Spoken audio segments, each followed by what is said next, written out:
салом. Як хабар. сабти филми дурахши ахтарон ҷомӣ ва навоӣ дар тоҷикистон ба анҷом расид. акнун ин ҳафта тими коргардону ҳунармандон барои идомаи сабт ба ӯзбекистон мераванд. Файзулло Файзов, коргардони ин филм, аз Тоҷикистон гуфт наворбардории филм аз 1 август оғоз гардида 41 рӯз идома ёфт ва 11 сентябр ба анҷом расид.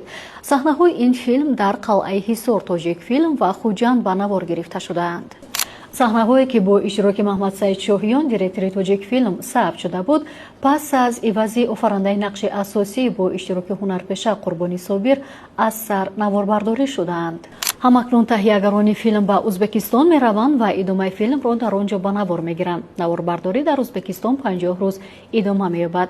Дар назар аст ки нахуст намоиши филми дурахши ахтарон ҷомӣ ва навоӣ дар арафаи ҷашни Наврӯзи соли 2026 манзури тамошобинон бигардад. Азедмобайл миллионро ба даст биёр. бурди асосӣ 1 миллион сомонӣ ҳар моҳ то 30 000 сомонӣ бурд карда мешавад.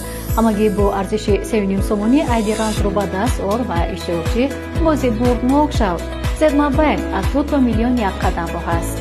хабарҳои бештар дар телеграм канали Азия Плюс.